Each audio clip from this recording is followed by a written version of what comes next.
Moi, en tant qu'enseignant, je pousse beaucoup mes élèves, à partir de cette île, d'aller constater que le monde, il est différent de ce qui se passe ici. Ici, Mayotte, c'est l'exception, voire même c'est l'aberration. Il y a tellement de choses différentes, utiles, pratiques, agréables, confortables, qu'on pourrait tout à fait faire ici chez nous, mais non. Mais non.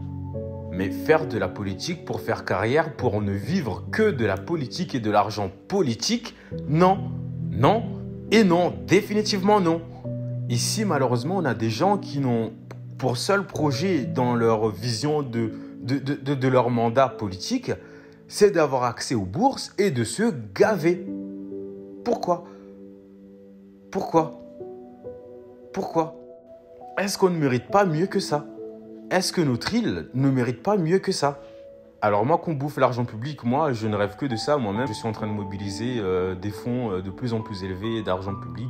Mais que ce soit pour l'investissement, pas pour s'acheter des voitures, pas pour se construire des maisons, pas pour aller en voyage, pas pour faire des manzaraka, pas pour des aberrations dont je pourrais continuer la liste comme ça pendant des heures et des heures. Pourquoi on a cette mentalité-là ici, chez nous à Mayotte? Et puis tout le monde attend le développement. Moi, j'insiste encore une fois beaucoup sur l'agriculture. L'agriculture, c'est un secteur qui a le potentiel d'employer des centaines de milliers de personnes en vérité. Et c'est autant d'emplois pour lesquels on pourrait tout à fait prendre tous ces jeunes qui nous posent problème, dont on ne sait même plus quoi faire ici à Mayotte. Mais en tout cas, on pourrait tout à fait donner une occupation à toutes ces populations-là. On a un taux de chômage chez nous à Mayotte qui dépasse les 35%. Est-ce que vous imaginez ?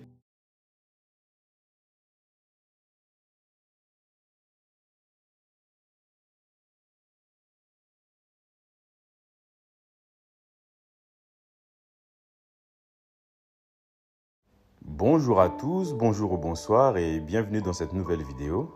Aujourd'hui, cet après-midi, puisque j'ai un peu de temps, je vais vous proposer une petite visite finalement de ma culture, de tout ce que j'ai réussi à planter. Alors sachez que je me suis installé sur ce terrain-là il y a maintenant 1 an. Et aujourd'hui, si je devais faire le bilan, je dirais que j'ai pas fait le quart de la moitié de ce que j'espérais faire. En vrai, le fait d'avoir un deuxième métier à côté, même si cela m'aide à financer pas mal d'investissements ici au champ, le revers de la médaille aussi, c'est que c'est autant de temps que je ne peux pas passer ici au champ et avancer mes activités. J'ai même certaines cultures qui en ont pas mal souffert et même certains qui ont totalement été détruites à cause du délaissement finalement. À certaines périodes, je ne peux même passer au champ qu'une fois par semaine. Nous commençons la visite par la zone où j'ai planté mes patates douces. Je vous l'ai montré dans les vidéos précédentes. J'ai réussi à récolter ici approximativement une vingtaine de kilos. Alors ce que je peux faire déjà comme bilan, c'est que ma méthode de culture finalement n'était pas du tout la bonne. Premièrement, comme là ici nous pouvons le voir ici à l'image, je vais vous l'afficher. Pour ma première méthode de culture, j'ai simplement planté quelques boutures ici et là. Ces boutures, elles sont finies par recouvrir toute la zone. Mais finalement, ma récolte de patates douces, c'est strictement limité aux zones où j'ai planté mes boutures. Ce qui fait que là, même si la zone elle est totalement recouverte, et effectivement, même s'il m'a été possible de récupérer des patates douces partout sur la zone, en vérité, c'est pas très intéressant pour moi de procéder de cette manière-là, puisqu'en vrai, je ne sais pas vraiment où sont mes patates. Pour être sûr de les récolter avec cette manière de faire que j'ai utilisée là, je dois fouiller littéralement chaque centimètre carré de ma surface, ce qui est évidemment infaisable. Par conséquent, j'ai réalisé une modification de cette culture, à savoir, j'ai multiplié comme ça les plants de patates douces de telle manière à ce que dans le futur, lorsque viendra l'heure de la récolte, il me suffira de repérer le début de mes plants pour creuser dessous et de cette manière récupérer toutes mes patates.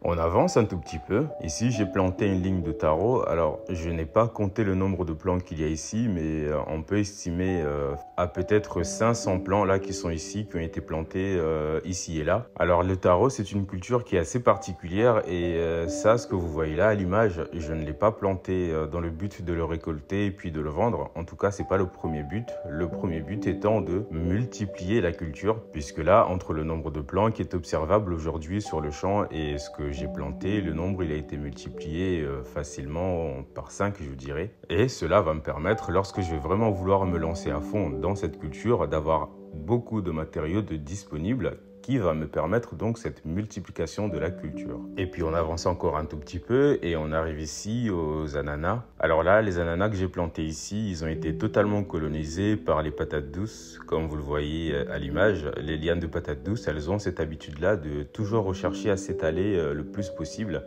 Donc moi, en vrai, ça m'aurait un peu servi puisque c'est, à défaut d'avoir d'autres mauvaises herbes, bon, avoir le sol qui est recouvert par les patates douces, c'est pas si mal. Alors, si on avance encore un tout petit peu, on voit que j'ai encore ici une autre ligne de taro. Donc, comme vous le devinez, le taro, c'est évidemment une culture sur laquelle je compte beaucoup, pour des raisons que je vous expliquerai peut-être dans le futur, même très certainement. Et puis enfin, on arrive ici dans la zone où il y a les aubergines, que j'ai commencé à récolter ces dernières semaines. Jusqu'à maintenant, j'ai récupéré une fois 16 kilos, une fois 15 kilos, une fois 10 kilos, ce qui nous fait 40 kilos quasiment, sans compter le premier que j'ai récolté et que j'ai pas vraiment mesuré. Donc là, j'en suis approximativement à une cinquantaine de kilos de récoltés ici depuis le début de la récolte. Et je pense pouvoir en récolter au moins l'équivalent encore dans le futur, puisque là, la culture, elle continue toujours de pousser, elle est encore en floraison et j'ai quand même pas mal d'abeilles dans le champ en plus, donc la fécondation et la pollinisation se fait très bien. Il y a une autre culture qui me plaît beaucoup, sincèrement. C'est le fruit de la passion. Alors, j'ai toujours adoré ce fruit-là personnellement. J'adore le manger avec ma petite fille qui, dès qu'elle me voit m'en ramener à la maison, elle court tout de suite dessus avec sa cuillère et elle veut les manger. Et elle a tout à fait raison. Ces plants, ils ont été plantés il y a approximativement 3 mois, je dirais, 3 ou 4 mois. Des fruits de la passion qui déjà aujourd'hui se développent plutôt très bien. Je pense pouvoir faire des récoltes éventuellement d'ici 2 ans. Donc je préfère anticiper dès maintenant, donc là je les plante ici. C'est le genre de culture qui va simplement faire sa vie tranquillement sans avoir besoin d'intervention et pour moi ça c'est quelque chose de vraiment très intéressant. Et il y a aussi le côté prix de vente du produit évidemment, puisqu'un kilo de fruits de la passion est vendu entre 6 et des fois même plus. Donc moi aujourd'hui là j'ai mes plantes qui sont plantées et ils vont faire leur vie pendant 2 ans, 3 ans tranquillement et lorsqu'ils seront prêts ils feront les fruits et puis moi c'est tout bénef. Et ben je plante et Inch'Allah on verra. Alors on va reprendre la visite là après les aubergines où j'ai commencé à faire une digression sur les fruits de la passion. Ainsi on arrive ici et on note qu'il y a ici des plants de tomates. Je suis plutôt inquiet pour eux dans la mesure où c'est l'une des cultures les plus exigeantes dans le maraîchage, autant par le soin que par le temps ou par l'attention qu'elle demande. Notamment, c'est une culture qui a besoin d'un apport en eau constant, chose que je ne peux pas assurer puisque comme je l'ai expliqué, de par mon emploi du temps au lycée, je ne peux pas venir ici au champ tous les jours et donc pour pallier à ce problème, j'ai tenté une solution dont je ne saurais pas trop prédire les résultats puisque là, j'ai simplement coupé des bambous que j'ai percé au fond et rempli d'eau et donc ainsi à chaque fois que je reviens au champ je peux noter que le niveau d'eau a bien baissé, ce qui m'indique que finalement ça marche. L'eau est distribuée comme ça progressivement au plant de tomates, mais là depuis que j'ai installé ça j'ai plein d'abeilles là qui font des va-et-vient et bon de toute manière c'est tant mieux pour moi puisque les abeilles évidemment elles sont éminemment utiles à mon exploitation puisqu'elles participent activement à la pollinisation de mes cultures entre autres. Ça veut dire qu'il y a une ruche quelque part donc peut-être un jour je prendrai le temps d'aller la chercher. Dans le futur j'envisage pourquoi pas de réaliser une installation de ruche. J'en discute régulièrement avec mon beau-père qui est un passionné d'apiculture donc je pense qu'il aurait pas mal de choses à me conseiller là-dessus. Et maintenant on arrive ici dans la nouvelle zone où j'ai réalisé une nouvelle implantation de patates douces. Ici j'ai totalement transformé le schéma de plantation par rapport à ma toute première zone puisqu'ici j'ai multiplié vraiment autant que j'ai pu le nombre de plants, le nombre de boutures que j'ai plantées et donc là maintenant la culture elle est lancée, elle va faire sa vie tranquillement toute seule sans même besoin d'intervention de ma part, même pas besoin d'eau. Mais là, la culture, vraiment, je pourrais l'abandonner et elle ferait quand même son chemin tranquillement. À présent, on avance encore un tout petit peu et on observe ici un autre petit plant de fruit de la passion qui fait sa vie tranquillement, qui fait son petit bonhomme de chemin.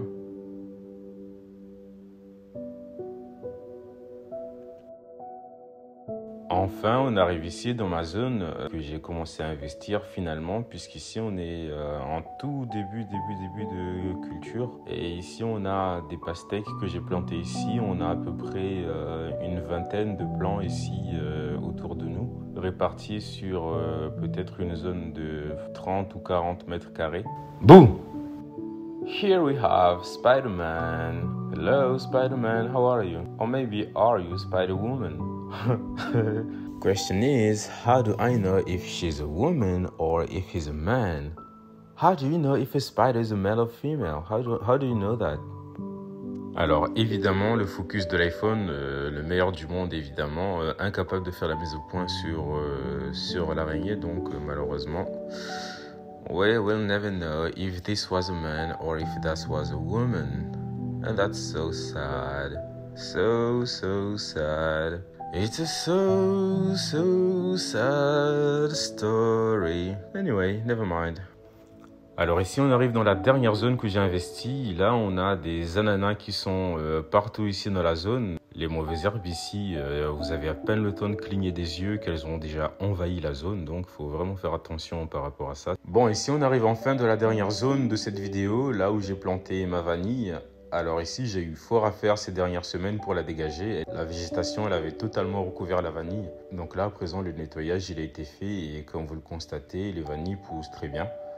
Alors j'ai fait une grosse erreur dans la plantation de ces vanilles. Enfin, c'était pas vraiment une erreur, mais j'aurais pu mieux faire. Maintenant, je vais procéder différemment. Et mes boutures, moi, je les ai coupées à 40 cm de manière à en avoir le plus possible. Et en faisant comme ça, les nouveaux bourgeons qui commencent à pousser vont prendre plusieurs années, même jusqu'à 5 ans, avant d'avoir les premières fleurs et donc les premières vanilles. Alors que si j'avais planté des tiges de 2 mètres directement, ce sont ces tiges-là qui auraient directement, dès la deuxième année, fait des fleurs et donc des vanilles. Donc là, pour les prochaines cultures que je vais implanter, c'est exactement comme ça que je vais procéder. En tout cas, c'est quand même assez réconfortant de constater que tout ce travail que j'ai fait depuis 1 an n'a pas été vain, puisque la vanille, elle pousse quand même plutôt bien. Même si je note qu'il y a un certain nombre de plants que je vais devoir replanter. Et bon, tant pis ou tant mieux même, puisque là, je vais directement mettre de grandes lianes ici, à ces tuteurs qui sont vides, et comme ça accélérer peut-être ma culture. C'est donc une culture qui a une forte valeur, mais qui demande aussi beaucoup de travail. Et les plants, ils sont plutôt très beaux, très vigoureux. En tout cas, la vanille, mesdames et messieurs, je me répète, mais c'est jusqu'à 2000 € du kilo. Et puis enfin, on arrive ici dans la dernière zone que j'ai déboisée. Déboisée, ça veut dire que je coupe des arbres, mesdames et messieurs, entendez-le. Et oui, j'ai coupé des arbres, tout à fait, il le faut bien. Et je vais continuer d'ailleurs. Ici, je suis en train de préparer le terrain pour réaliser une prochaine culture dont je vous parlerai lorsqu'elle sera prête, tout simplement. Ici, sachez que toute cette zone que vous voyez ici, qui est assez dégagée, assez ouverte, là où j'ai implanté ma culture, il y a encore quelques mois, c'était totalement couvert comme ce que vous voyez à l'arrière-plan. Donc, ça vous donne une idée du travail colossal et titanesque que j'ai eu à réaliser ici. Mais ne soyez pas trop choqués, et si cela peut apaiser un peu votre chagrin, sachez qu'ici ce sont des terres agricoles, ce sont des terres éminemment destinées à cet usage. Ici à Mayotte, on importe vraiment beaucoup trop de choses, y compris dans l'alimentation, alors que paradoxalement, tout le monde se dit agriculteur, ou on a un très grand nombre d'agriculteurs, mais pourtant, il vous suffit pour vous en rendre compte d'aller dans les magasins, quel que soit le magasin. Moi, sincèrement, je suis triste, je suis frustré, je suis énervé, vexé de constater qu'il y ait si peu de produits locaux dans nos magasins. Franchement, c'est quelque chose qui me retourne le cerveau à chaque fois que je suis face à ça. Et donc pour cela, nous devons produire. Et évidemment, pour produire, on a besoin de récupérer des terrains, les terrains agricoles. Et nous avons besoin d'augmenter notre production agricole. Et pour cela, nous devons investir des terrains comme celui dans lequel je suis en train de m'installer. Qu'est-ce que c'est qu'un territoire dans lequel quasiment 100% de ce qu'il mange vient de l'importation? Alors pour vous qui habitez à Mayotte, qui regardez cette vidéo, réfléchissez et dites-le sérieusement. Réfléchissez un petit instant et dites-moi, au cours du mois dernier, quelle proportion de tout ce que vous avez mangé était produit ici à Mayotte? En général, c'est dérisoire, et c'est la même chose dans quasiment tous les domaines, pas simplement de l'alimentation. Et pourtant, on a un climat tout à fait extraordinaire qui nous permet de cultiver de janvier à décembre, vraiment de janvier à décembre et de décembre à janvier sans aucun problème, sans interruption, avec un peu de travail et un peu d'aménagement. Mais au lieu d'investir dans nos terrains agricoles, regardez de quoi ils ont l'air. Regardez ce qu'on voit à l'arrière-plan. Alors, est-ce que nous, on doit se contenter de ça ? Est-ce que nous, on doit se dire, notre rôle ne doit se limiter qu'à être des consommateurs? Et dans consommateurs, évidemment, nous, on a mis tout notre accent sur la première syllabe. Est-ce qu'on ne doit pas plutôt penser, nous aussi, à devenir des producteurs? Expliquez-moi, comment est-ce qu'on va réussir à développer ce territoire si on ne produit rien? Comment est-ce qu'on va pouvoir développer une île ou un territoire quelconque sans rien produire? Ça n'existe pas, c'est pas possible. On ne peut pas uniquement avoir une économie qui essaye de tout miser sur le tout service. Le service, ça fonctionne dans les pays où il y a déjà une bonne assise économique. Mais nous, aujourd'hui, on veut développer le tourisme, on veut développer plein de choses. Mais toutes ces choses-là, en fait, elles arrivent en aboutissement d'un processus qui commence par le développement du secteur primaire. Et le secteur primaire ici à Mayotte, c'est quoi? C'est l'agriculture, c'est la pêche, c'est l'exploitation de bois, du pétrole éventuellement. Vous voyez, c'est tout ça le secteur primaire. Une fois que ce secteur primaire ici à Mayotte sera développé, à ce moment-là, on pourra éventuellement miser sur la transformation de ces ressources en provenance du secteur primaire. Et c'est de cette manière-là qu'on pourra développer notre île. On ne pourra pas développer Mayotte uniquement avec l'assistance publique. On ne pourra pas développer Mayotte uniquement avec des transferts publics. On ne pourra pas développer Mayotte uniquement avec des services publics. On pourra construire autant d'écoles, autant de routes, autant d'hôpitaux, autant de tout ce que vous voulez que l'État fasse. Ce n'est pas ça qui développe une île. Ça, c'est vivre dans la mendicité, puisque tant qu'on n'a pas quelque chose chez nous qui va générer de l'argent, on devra finalement toujours être dans cette situation où tel un enfant qui est encore branché au cordon ombilical des parents, on doit quand même aller vers une certaine indépendance, même si évidemment on doit s'appuyer sur l'État. Bien sûr, l'État a son rôle à jouer ici à Mayotte. Moi, je m'appuie beaucoup sur l'État, sur les instances de l'État, sur les fonds de l'État, notamment pour de futurs investissements ici dans mon champ. Ok, ça, c'est tout à fait normal qu'on demande à s'appuyer sur notre État. Mais nous devons avant tout développer un tissu économique fort. Il y a tellement de domaines, tellement d'opportunités, tellement de choses à créer ici chez nous à Mayotte. Des choses dont on se plaint qu'il n'y a pas, des choses qu'on rêve d'aller en Europe ou en Occident de manière générale pour aller en profiter, alors qu'il ne tient qu'à nous finalement de développer ces choses ici. On parle de tourisme, on parle de lagon, mais les touristes, lorsqu'ils viennent ici, leur première envie, c'est l'alimentation. Comme dirait un de mes amis à Calais, la fierté passe par l'assiette. En tout cas, la question demeure celle-ci. Est-ce qu'on doit se contenter d'être uniquement que des consommateurs, des gens qui vont acheter, qui vont finalement envoyer tout leur argent, leur salaire à l'étranger, en achetant des choses venues de l'étranger, puisque tout ce dont on a besoin dans notre vie quotidienne, finalement, regardez vos vêtements, regardez votre voiture, regardez votre appareil sur lequel vous êtes en train de regarder cette vidéo, enfin, tous les différents aspects fondamentaux, entre guillemets, ou en tout cas les plus indispensables, si encore le moins indispensable et le plus adapté, je ne saurais pas, mais les incontournables plutôt de notre vie quotidienne, tout est basé sur l'importation. Et on nous parle de développement. Les quelques courageux qui veulent un peu oser et finalement se lancent dans la politique. Je ne comprends pas la fascination qu'ont les jeunes de mon âge à vouloir se lancer dans la politique. Putain, nous n'avons pas besoin de chefs, nous avons besoin d'hommes d'action, pas de gens qui disent quoi faire. On a besoin de gens qui font les choses. C'est de ça dont on a besoin. Vous êtes vif, vous êtes éduqué, vous êtes courageux, vous avez tellement de qualités. Pourquoi vous allez vous noyer, vous allez vous corrompre, vous perdre dans de ces trucs-là? À part simplement l'envie de vous vautrer et de vous gaver de l'argent public, franchement, vous voulez pas qu'on se crée notre propre argent à nous, notre vraie richesse à nous? Vous voulez pas qu'on fasse ça, s'il vous plaît? Ça ne vous dit pas qu'on fasse ça? On a tellement de choses dont on a besoin ici, de carreleurs, d'entreprises de BTP, de paysagistes, de cuisiniers. On a tellement plus de choses à faire ici dans le monde économique, dans le secteur privé. Alors expliquez-moi, mesdames et messieurs, pourquoi tous les jeunes de mon âge, tous les jeunes de ma génération n'ont qu'une seule obsession, c'est d'être fonctionnaire. Pourquoi?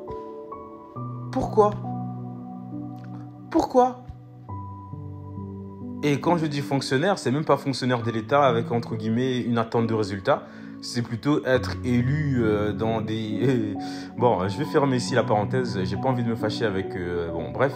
Mais je repose la question quand même. Je change pas totalement de sujet. Pourquoi? Expliquez-moi pourquoi. On est vif, on est fort, on a été à l'étranger, on a vu toutes ces belles choses qui nous restent à faire ici chez nous. Et lorsque les jeunes de notre âge rentrent ici, au lieu d'essayer de se relever les manches et puis d'aller transpirer, d'aller se casser le dos, oui, ça sera forcément ça. On va tous en passer par là et il le faut, c'est indispensable. Mais non. Vous avez soit ceux qui reviennent avec un projet depuis le départ de venir construire et participer au développement de notre île. Bon, moi, je me retrouve plutôt là-dedans et je pense qu'on en a besoin.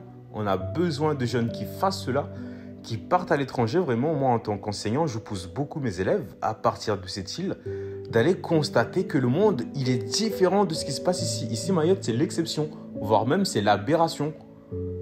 Il y a tellement de choses différentes, utiles, pratiques, agréables, confortables, qu'on pourrait tout à fait faire ici chez nous, mais non. Mais non.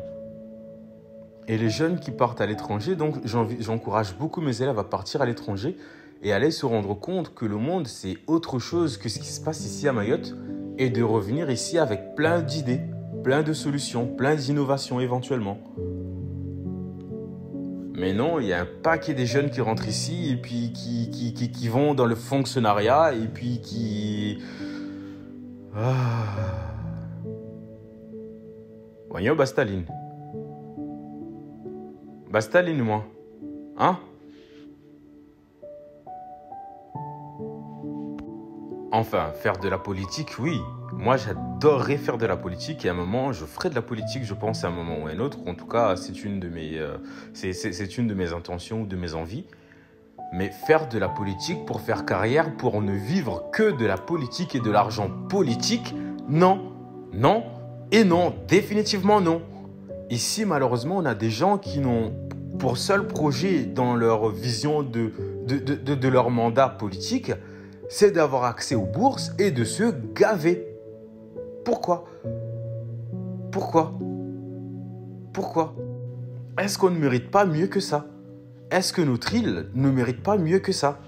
Alors moi, qu'on bouffe l'argent public, moi, je ne rêve que de ça. Moi-même, je suis en train de mobiliser des fonds de plus en plus élevés d'argent public. Mais que ce soit pour l'investissement, pas pour s'acheter des voitures, pas pour se construire des maisons, pas pour aller en voyage, pas pour faire des manzaraka, pas pour des aberrations dont je pourrais continuer la liste comme ça pendant des heures et des heures. Pourquoi on a cette mentalité-là ici, chez nous à Mayotte? Et puis tout le monde attend le développement. Moi, j'insiste encore une fois beaucoup sur l'agriculture. L'agriculture, c'est un secteur qui a le potentiel d'employer des centaines de milliers de personnes en vérité. Et c'est autant d'emplois pour lesquels on pourrait tout à fait prendre tous ces jeunes qui nous posent problème, dont on ne sait même plus quoi faire ici à Mayotte. Mais en tout cas, on pourrait tout à fait donner une occupation à toutes ces populations-là. On a un taux de chômage chez nous à Mayotte qui dépasse les 35%. Est-ce que vous imaginez? 35%, c'est plus d'une personne sur trois. C'est beaucoup, c'est énorme. Et en vérité, c'est bien plus que ça. On ne peut pas éternellement se reposer uniquement sur les importations. Déjà, comme je l'ai dit précédemment, cela nous appauvrit. Toutes ces choses qu'on achète à l'étranger, c'est tout notre argent qui quitte Mayotte pour partir à l'étranger. Notre niveau de vie et notre niveau de développement, il est artificiellement préservé par l'argent public que l'État inonde ici chez nous à Mayotte. Mais en vérité, on s'appauvrit. Demain, l'État décide de fermer le robinet. Qu'est-ce qui se passe? Demain, pour une raison X ou Y, l'État décide de couper le robinet. Qu'est-ce qui se passe? Qu'est-ce qu'on fait? Est-ce que c'est ça notre projet jusqu'à la fin de nos vies? Implorer d'avoir de l'aide ou de l'argent de la France sans jamais se poser la question de est-ce qu'on ne pourrait pas nous-mêmes faire en sorte de développer notre île? Est-ce qu'on n'a pas des choses que nous, on pourrait exporter? Sachez que la seule et unique manière de développer un territoire, c'est de gagner des devises. Et par gagner des devises, il n'y a pas 36 000 manières, il faut gagner l'argent des autres territoires étrangers. Et de cette manière-là, du coup, la somme de richesse présente sur le territoire augmente. Vous voyez, c'est pas de la magie. Or, nous, on se rend compte qu'on a une hémorragie dans notre économie et on parle de développement. Mais quel développement? Quel développement qui ne crée strictement rien du tout? Bon, alors là, je suis dans les excès depuis tout à l'heure. Certains vont me dire « Oh oui, mais il y a ci, il y a ça. » C'est vrai. Donc, nous, Mahorais, nous qui rêvons ou qui parlons de développement économique, nous devons aussi participer à la création de ces richesses. Ces richesses ne vont pas apparaître par magie. C'est pas possible, il faut arrêter de rêver. Et ces richesses n'apparaîtront pas non plus uniquement grâce à l'action de l'État. Nous, les privés, nous, les particuliers, nous avons notre rôle à jouer évidemment là-dedans. Sachez qu'aujourd'hui, la première source d'émissions de gaz à effet de serre, ce sont ces grands navires géants qui ressemblent à des villes tellement qu'ils sont immenses, qui vont nous transporter toutes ces différentes marchandises à travers le globe. Donc, on préserve quelques forêts, effectivement, grâce à une vision un peu étriquée de la préservation de l'environnement selon certains. Mais le pendant de ça, c'est qu'on est obligé d'importer des quantités colossales de tellement de choses, alors que ces choses, on pourrait certes couper quelques arbres, c'est triste, mais les faire directement ici chez nous. Et de toute manière, on peut faire ça de manière tout à fait vertueuse. Moi, je mets vraiment beaucoup d'importance et beaucoup d'attention à ça. En tout cas, au risque de me répéter, on ne pourra jamais développer ce territoire sans l'agriculture. C'est impossible. Croyez-moi, c'est vraiment impossible. Et ceux qui le croient ou qui font semblant de le croire, sachez que vous vous trompez. Voilà, ma vidéo est à présent terminée. Merci à vous, merci beaucoup de l'avoir regardée. C'est une vidéo, je pense, c'est la vidéo la plus importante que j'aurais jamais publiée sur la chaîne. Je prends ici quand même dans cette vidéo un certain risque à plusieurs niveaux et bon, il faut passer par ça de toute manière pour secouer un petit peu les mentalités. C'est un peu mon objectif, bien au-delà du fait d'insulter les gens pour ceux qui se sont sentis un peu bousculés ou un peu insultés. C'était évidemment pas du tout le but. Mon but est de vraiment secouer un peu les cocotiers et je pense qu'il y en a besoin. Tant notre île a de potentiel et d'opportunités à saisir, je ne peux qu'être frustré et énervé et agacé de constater que la situation est ce qu'elle est aujourd'hui chez nous ici à Mayotte. Merci à vous d'avoir regardé la vidéo. N'hésitez pas à la partager autour de vous. Vraiment, j'insiste, mettez-moi un like et commentez, donnez-moi votre avis sur la vidéo. On fait comme ça? On fait comme ça? Je compte sur vous? Un petit commentaire? Un petit message? Vous me partagez votre avis? Vous faites écouter la vidéo à d'autres personnes, question de les embrigader aussi dans cette aventure tellement utile et indispensable et nécessaire dont on manque si cruellement ici à Mayotte.